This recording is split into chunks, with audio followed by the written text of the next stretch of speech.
Good afternoon. In today's session, we'll understand the next topic of material requirements planning. So we are going to check out the MRP evaluations.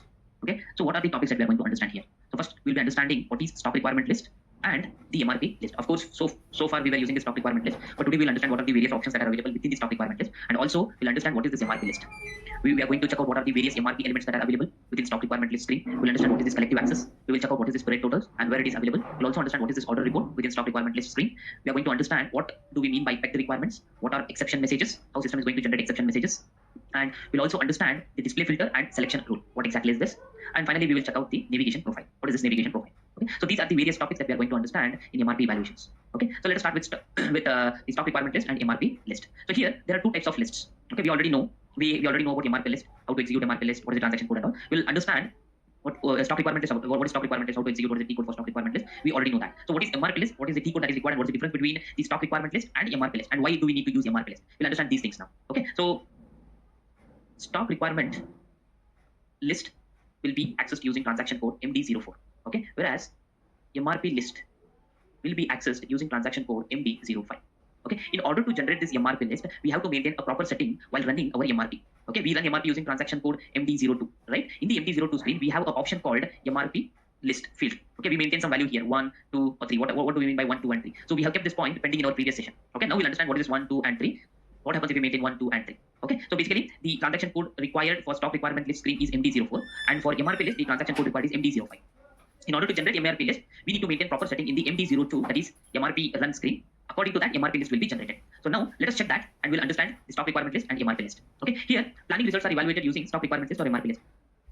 Correct, right? Depending upon our requirements, when we run MRP, system is going to generate our planning results. So those planning results we are going to evaluate either to stock requirement list or to the MRP list.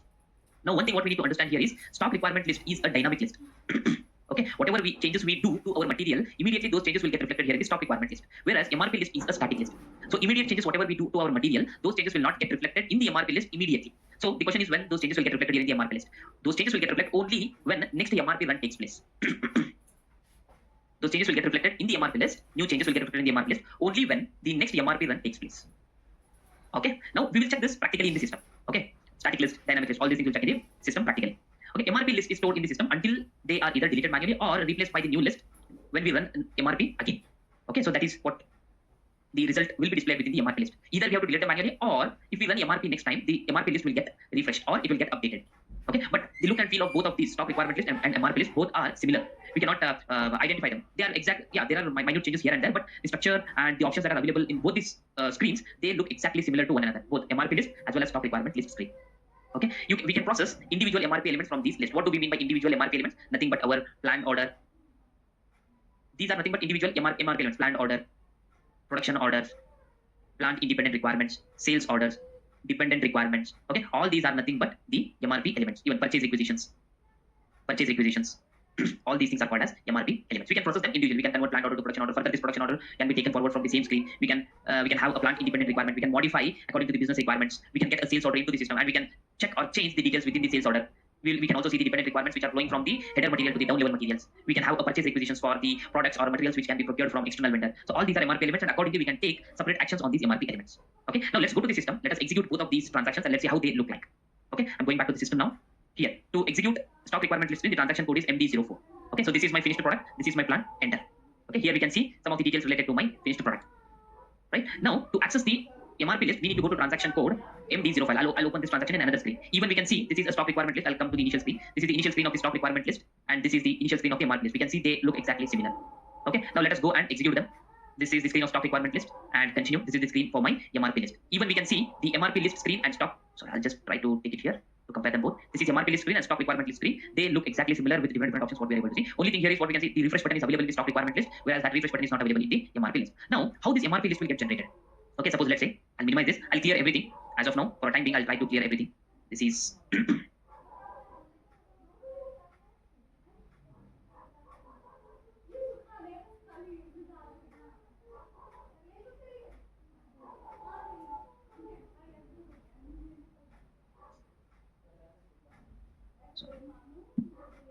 okay. I'll also remove this independent requirement.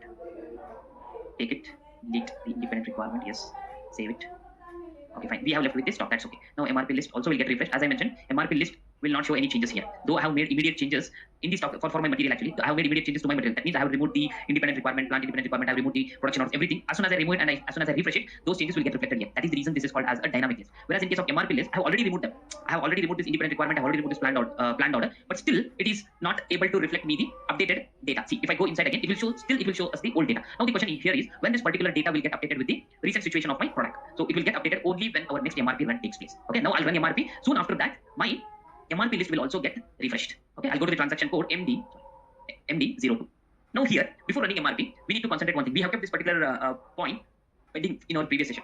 Create MRP list. Suppose let's say if you want to create MRP list, then we have to select one. Okay, that system will create MRP list along with the stock requirement list. If you don't want to create any MRP list, then select 3. Then MRP list will always be blank. System won't create any MRP list for our product. Okay, suppose if you want to generate MRP list depending upon the exception messages, then we need to select this too. So what is this exception message? We'll understand it in today's session. Okay, depending on exception message, if you want system to generate MRP list, then we need to select this too. Okay, as of now, we want to generate MRP list, so select one. Now I'm going to run MRP. MRP run took place. Okay, as there is nothing over here, I'll go to /MD04.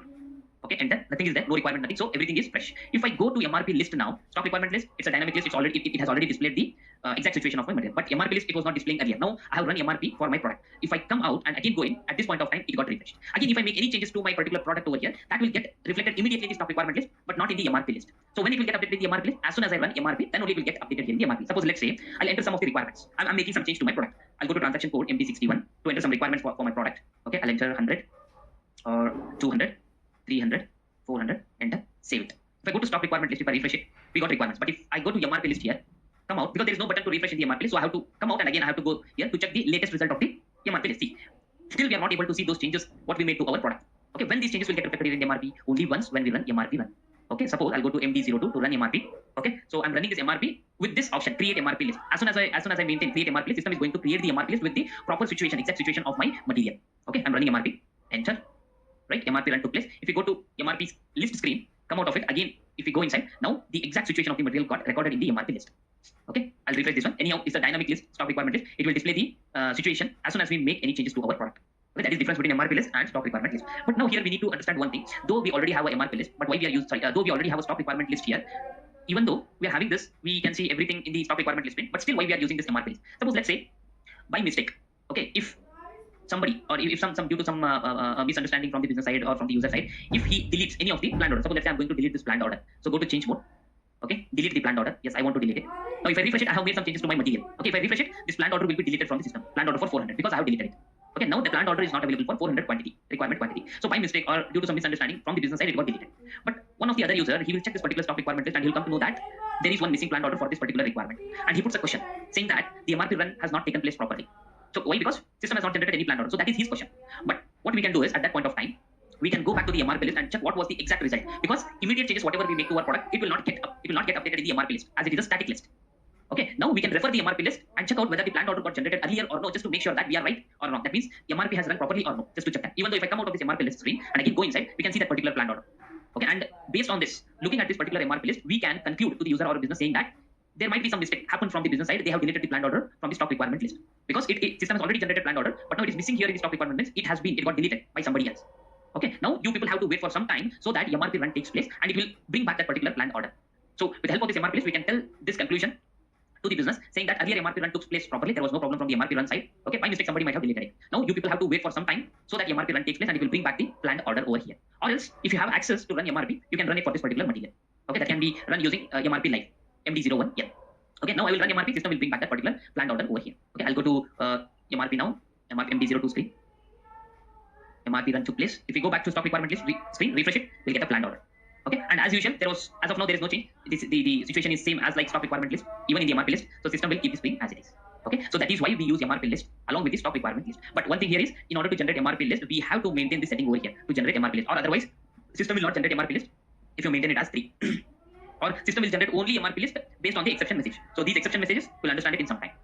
Okay, right. So that is the difference between this MRP list and stock requirement list. And we came to know that why this is called as a dynamic list and why this MRP list is called as a static list. Okay, now let us understand the next thing. Now what we are going to understand here is stock requirement list and MRP list. The structure of both these lists would look exactly similar. Okay, now let's go to the SAP and let's understand the structure of it. Okay, so before that here, we can say the structure contains different parts. Okay, both this MRP list as well as the stock requirement list. So first thing, it will contain a variable header.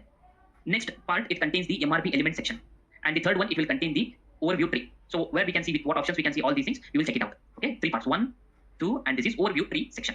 And whatever we are able to see here, these are the different MRP elements, what we can see in this particular MRP list. Whatever I have just mentioned here in our previous slide, planned order, production orders, PIR, sales order, dependent requisitions, purchase requisitions, all these are MRP elements. Okay, same thing we can see here. Planned order, purchase requisitions, production orders, purchase orders, stock, okay, storage location stock, sales orders, plant, PIRs, everything, all these things are called as, in a common term, in a general term, these things are called as a MRP elements. Okay, now we will navigate to this particular screen and we will try to understand the different section within stock requirement list and MRP list. I'm going back here. See, this is stock requirement list screen. So first thing, what we will understand here is, just a second.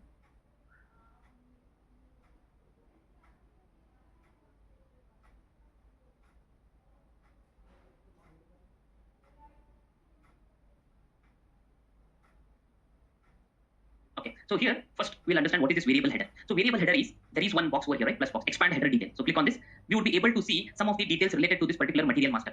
Okay, so in case if you want to see some of the details by navigating into the material master, so we can avoid that. Okay, by using this variable header, we can see some details which are available in MRP views of this material master. Okay, like material master overview data. What is the MRP controller? What is the purchasing group? What is the procurement type? What is the strategy group? What is the availability check? All these things. But here is the thing: we cannot edit these things. Okay, in case if I want to change the strategy group, I'm not able to do it here. It is only in the display mode. Okay, those things we can only check it out. It's only for viewing purpose, but not for changing purpose. In case if at all we want to change these details, we have to go back to material master again and make the changes in MM02 transaction code. Okay, but the thing here is, for a quick checking purpose, we can go to this variable header and we can check what are the details maintained within the material master. Now even we can see the lot size data over here. What lot sizing procedure we use, whether we used minimum lot size, maximum lot size, fixed lot size, which we understood in the previous session. Okay, did we use a rounding value or maximum stock value did we use? So all these details we can see here. Some of the details which we are going to maintain in MRP views of the material master. Okay, and some of the details related to the procurement and scheduling, stock or coverage overview, okay, in-house production data. In this way, whatever we are able to check in the material master, for a quick reference, we can use this variable header to check it out. Okay, again we can collapse it. We can expand it. Again by clicking on the same button, we can collapse it. Okay, this is how we can check out the variable header. Same thing applies to the MRP list. Now whatever we are discussing here, these things are common between the stock requirement list as well as with the MRP list. Okay, so I'll just show you for the variable header here again. The same variable header can be accessed through this expand header details even in MRP list. Execute this. Overview material data, lot size data, procurement related data. Okay, all these things we can check it out similar to the stock requirement list screen.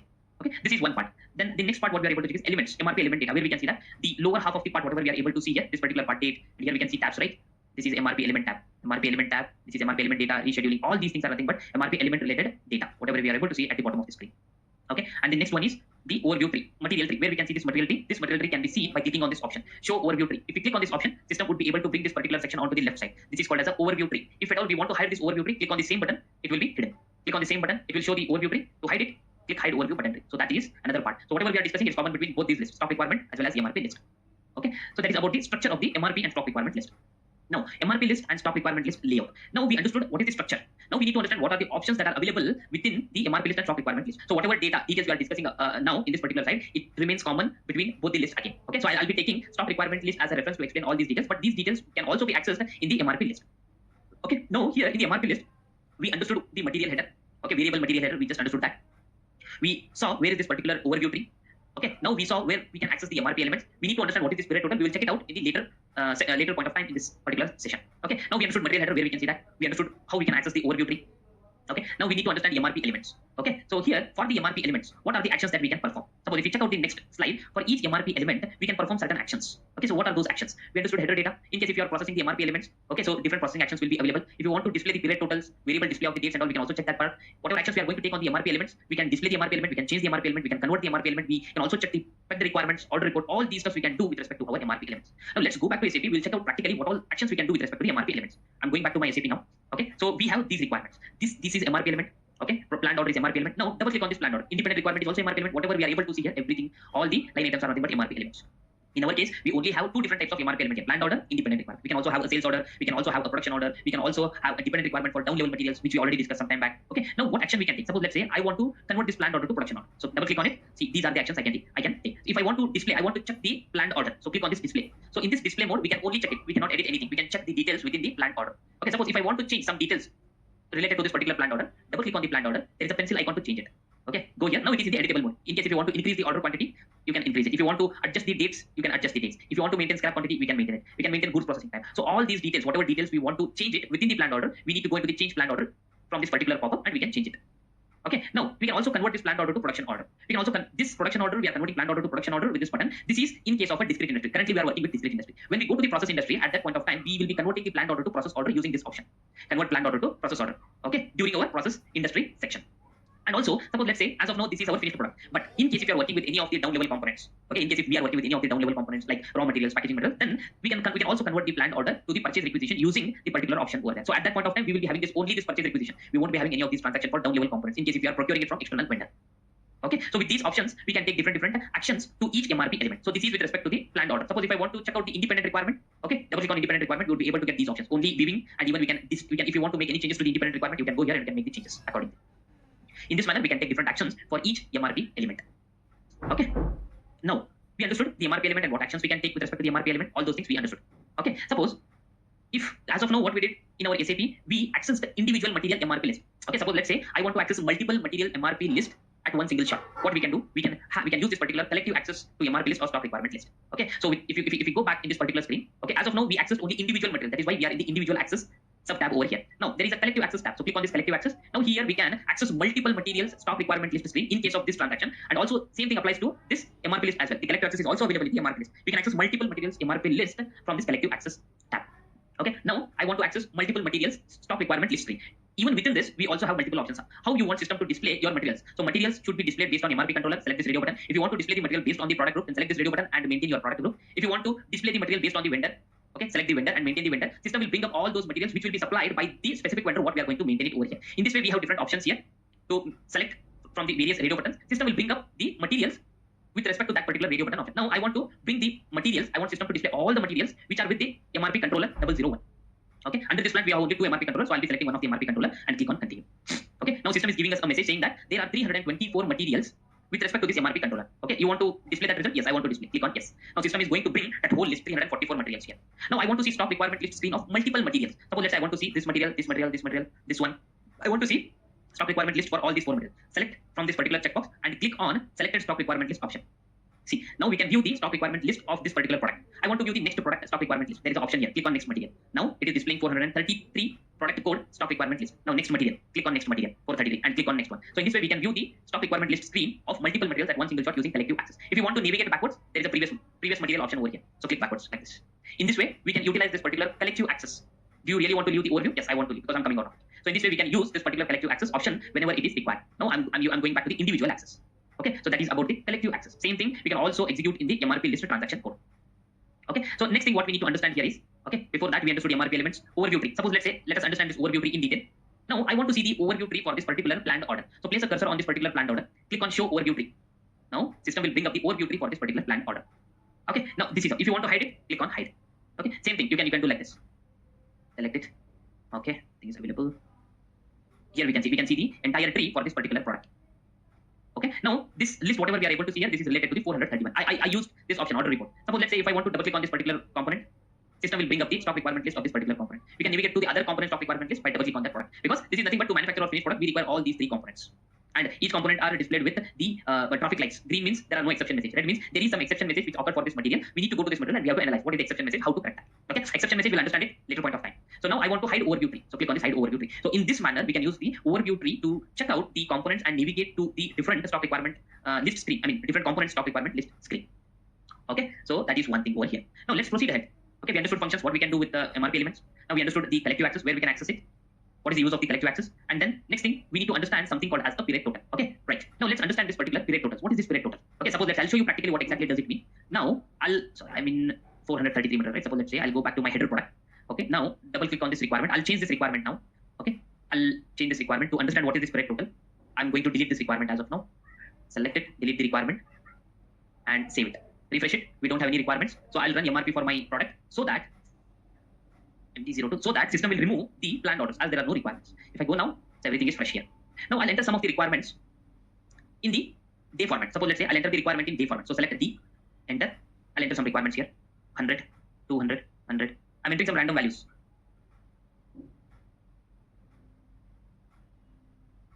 Okay, I have maintained some of the values here in a day format. Now I'm going to save my requirements. Okay, if I go back to the stock requirement list and if I refresh this one, I'll be having so many requirements over here. So this is entered in day format. Now even if I run MRP for this, I'll run MRP for this. I'm going back. MRP run took place. If I refresh it, planned orders are generated for different requirements here, right? If I scroll down, now it looks a little bit difficult to analyze the result over here, as because we have so many requirements and so many procurement proposals that got generated for each of the requirement. Now I want to see it in a clubbed format. How many requirements that are available for a particular week? How many requirements that have been generated for a month? Then what option does the system provide to check it out? Because here these requirements are in a day format, and it's very difficult for me to calculate or check it in a week format or in a month format. So what option system has provided? System has provided the period totals option. Okay, now I'll go to the period totals option. How to go there? There is a summation button at the top corner over here. Switch to period totals. If I click on switch to period totals, now whatever requirements, planned independent requirements we are able to see here, it's being displayed in a day format itself because we are in a days. Now I want to club all the days in a particular week, and I want to check the result as per the week wise. Then click on the weeks tab over here. Now system will show us the result in a week. We can say that week number 32 has 300 requirement, week number 33 has 500 requirement, and 34 week has a 500 requirement. What it did, system has clubbed the number of days which are falling in a week, and it is displaying the requirement in a week wise.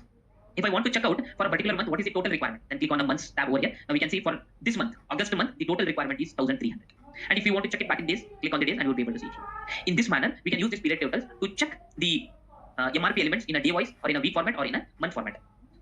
So that we'll have one overview figure for a particular week or for a particular month. And if I want to switch back to the previous screen, there is a button over here, switch to the individual lines, click on this button, system will take us back to the previous screen. This is how the period totals can be used within the stock requirement list or MRP list screen. Okay.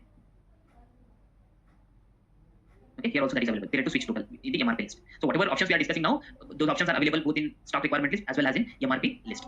Okay, so let's check out the next option. So we understood period total. So next thing what we need to understand is the order report. So what exactly is the order report? We have already checked what is this order report. We'll check it again. Okay. So order report where we can check this one. Suppose let's say I'm in a stock requirement list. I want to check the order report for this particular planned order. So place a cursor on this planned order. Click on the show overview tree. Now we can see the order report over here. This is nothing but order report. I want to check the order report for this. Okay. So click on the order report here. System bring the report for this particular order. Nothing but for a planned order report for this particular product. We are into the stock requirement list of my 431 product. If we double click on 432 product, system will bring the stock requirement list screen for 432 product. According to this particular order report, we can go navigate into the different components of a header product and we can check all the MRP elements. What is the planned order? What is the dependent? Here we can see the dependent requirement which is flowing from the top material, header material.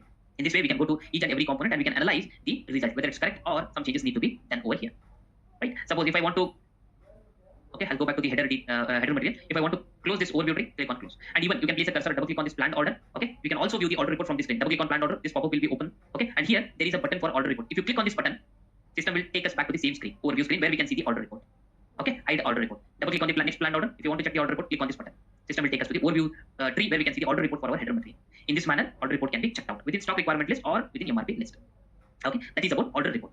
The next thing, yeah, this is what we checked it for the order report. Okay, so we can check our header product. Along with that, we can also check its down level components from the overview tree. Let's proceed ahead with the next option that is available. Okay, that is spec requirement. So what is the spec requirement? I'll go back to my what I can say. I'll go back to the stock requirement list. Now I'll delete everything. So let's enter the requirements, very few requirements, and check out what is the spec requirement. Okay, I want to delete. Yes, I'm going to save it. I'll enter the requirement in a month wise. Now I will run MRP one more time. Go back, run MRP. MRP run took place. Go back, refresh it. Now no requirements. So all procurement proposals are removed. Okay, I'll enter some requirements now in a month format. So what I will do, I'll enter requirements 100. All requirements I'm entering it for 100. I'll tell you why I'm entering it for 100. Okay, I have entered some 5 requirements here, month wise. Now go to stock requirement list, refresh it. We got 5 requirements, and if I run MRP, system is going to generate procurement proposals accordingly. Enter, enter. Okay, procurement proposals are created. Go to stock requirement list, refresh it. Now here we can observe one thing very carefully. For each requirement, system has generated a planned order. Now we don't know this planned order is generated for this requirement or this planned order is generated for this requirement. We don't know for which requirement this planned order is generated because even we can see the requirement all the requirement quantities are 100. We are in a little bit of confusion. How to identify which planned order is generated because of which requirement? Whether this planned order is generated because of this requirement or because of this requirement. How to check that? To check that, what we have to do, double click on the planned order. System has given this option, peg the requirements. With the help of peg the requirements, we can identify which planned order is generated for which requirement. So double click on the planned order. I'll close this and I'll open it again. Double click on the planned order. Here there is a button, peg the requirements. So click on this button. We'll come to understand, we'll understand why this particular planned order is generated, because of which requirement. Here we can see there is one independent requirement which has been created on 3rd 10th 2022, and the requirement quantity was for 100 and the MRP element data was for LSF. Okay, so because of this requirement which got generated on October month, 3rd October, because of October month's requirement, this planned order got generated. Let's go and check if any requirement available for the October or no. I'm going back. For the October is 3rd October, they said, right? So this planned order is generated because of 3rd October's requirement. Suppose let's say this planned order is generated on November 1st. Why it has been generated on November 1st? Because of which independent requirement? Double click on this planned order. Click on the peg the requirements here. Now it is saying that this planned order, particular planned order 1071, is generated because of the independent requirement of 100 quantity which got generated on 1/11/2022. Because of the requirement which is generated on 1/11/2022, this planned order is generated. Go back. Let's check if there is any independent requirement on 1/11/2022. Here it is. Because of this reason, this 1071 planned order got generated. In this way, we can use the option of peg requirement to identify which procurement proposal is generated because of which requirement. Okay. So in such scenarios, we can use the peg requirement options from the stock requirement list or from the MRP list. Okay. Now let's go to the next topic, that is exception messages. What do we mean by exception message? Okay, so let's basically these exception messages are nothing but the information which is given by the system to the user in case if there are any issues with the planning. Okay, if there are any issues that generates from the planning run, so that will be given to the user through the exception messages. Okay, now let's understand how, where we can see these exception messages and how we can analyze them. Okay, suppose I will clear everything. I'm going to erase everything. Let us start from the beginning again. So I'm going to delete these requirements, save it. Okay, refresh it. There are no requirements now. I'm going to delete the production planned orders, all the planned orders by running MRP. As there are no requirements, system will simply remove those planned orders. Okay, MRP run took place. Refresh it. No, nothing is there. We only have a stock of 100. Okay, now what I will do, I will create one production order manually. I'm going to create a production order manually now. CO01. Okay, for which material? 431 is my material. Enter. Let's say I'm creating a production order for 100 quantity. Dates I will use it as current date. Click enter. Now I'm going to save my production order.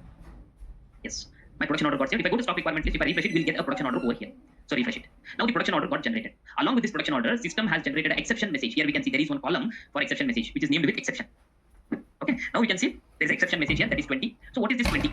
To check what exactly the system is issuing a message to the user. So click on this F4 option. Now here we can see there are different exceptional messages that are available in the system. And these exception messages can be configured through the configuration. Yes, PRO. Okay, now what exactly 20 means? Scroll down and let's check where is that 20. What message is that?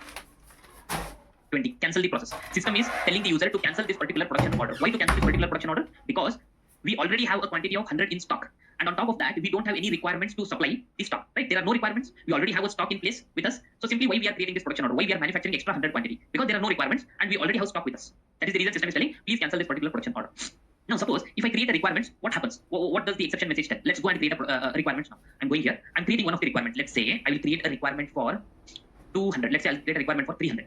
I'm saving my requirement. Let me go to stock requirement list. Now if I refresh it, let's observe it carefully whether this exception message changes or not. Refresh it. Yes. Now the exception message got changed from 20 to 50. So what exactly is this 50 message? So go here, scroll down. Let's check out what exactly is this 50. 15. Reschedule the production order. Reschedule out. Okay, it is saying that whatever the dates that are available here for our production order, it has to be rescheduled depending upon the requirement. Okay, accordingly it has to be rescheduled and then it has to be taken further. Okay, so that is how the exception messages changes depending upon different scenarios, and we need to go into this particular list to identify and to analyze what action we can take, what action user can take to correct these exception messages. That is how we can read the exception messages and we can take further actions. Okay, now let's proceed ahead.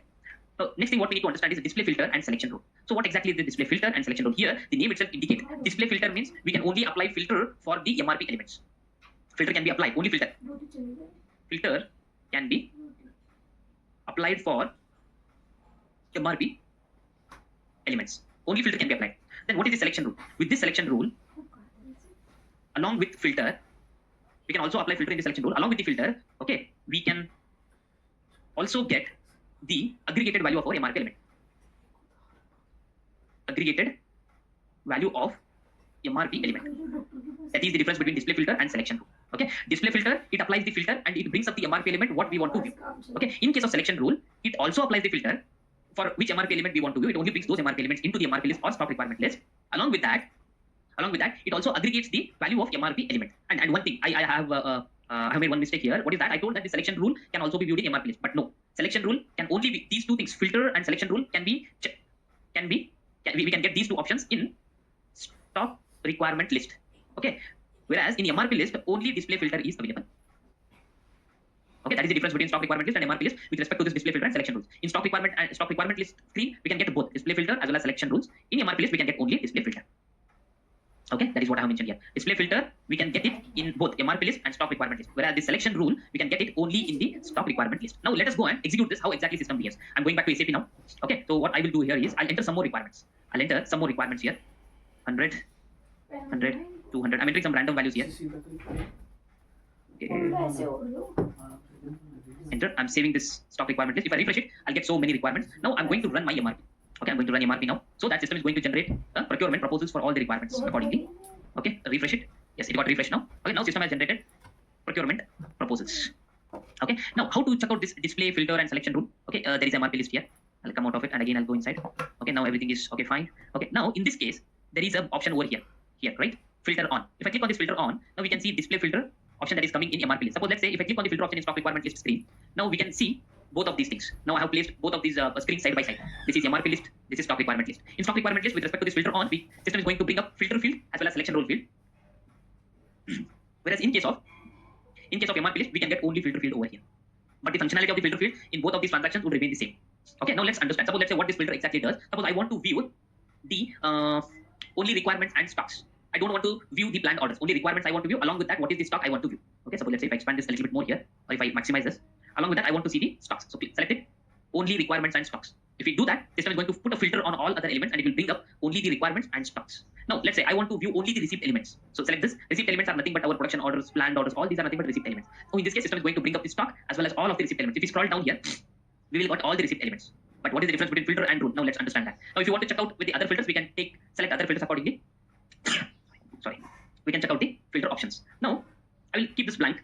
Now let's use the selection rule, which is only available in stock requirements. Now I want to see the received elements, only received element. If you click on this, system is going to bring received elements. That filter is common.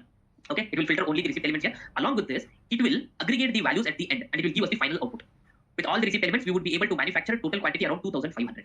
This aggregation was not happening in case of filter. Only filtering option was available. Only filter functionality can be applied with filter option. Whereas with selection rule, filtering option is also available. Along with that, it will add up all the requirements. It will add up all the requirements and it will sum up and it will give us the final result. So total 2,500 quantity we are going to manufacture with all these planned orders. Suppose let's say I want to see the requirements and stocks. It will bring requirements and stocks and it will add up total how much is the requirement. Okay, now requirement has come over here. Only requirements has come over here. Scroll down. Now what is the total requirement that we need to manufacture? It is 2,400. Already 100 is available in this stock. That is why it is not adding this particular thing. So 2,400 we need to manufacture. Okay, so that is the difference between filter and selection rule. One more time I'll repeat here. So filter option can only bring up the required MRP elements by filtering other MRP elements. Whereas selection rule, it not only filters, but it will aggregate the final output of all the MRP elements and it will give the final value at the end of the list. What we saw some time back. Like this. It will aggregate and it will give the final output. How much we need to manufacture, how much is the requirement, along with filtering functionality. Now, if you want to switch off this filter, then again click on the same button, filter off. System will remove that option. Same thing happens with the MRP element as well. Okay, here if we scroll to the right side, or I'll maximize this, filter off, that particular filter option will be removed. That is how the display filter and selection rule option will work. Okay, hope this topic is also clear. Now, the last thing what we need to understand is the navigation profile. Okay, basically what is this navigation profile? Navigation profile is a set of transactions, I can say, general and MRP element transactions. Navigation profile is set of general and MRP element transactions which are configured in SPRO. And those transactions will be visible in our stock requirement list or MRP list. Okay, let's go and check it out.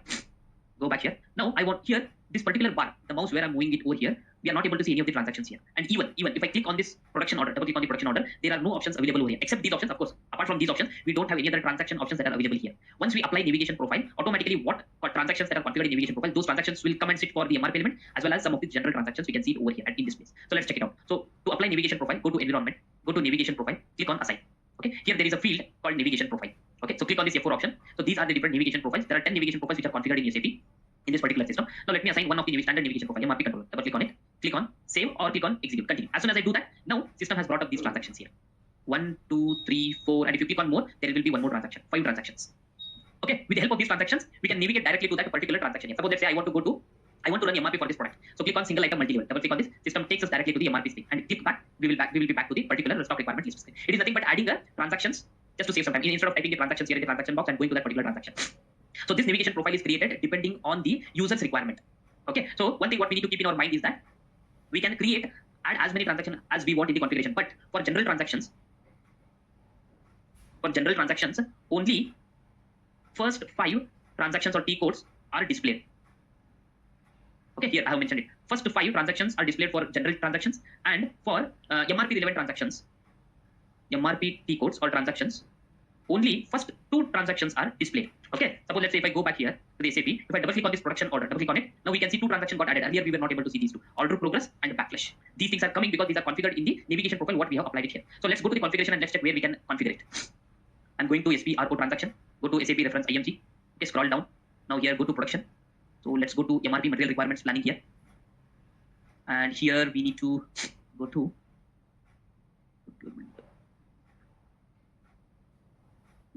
planning.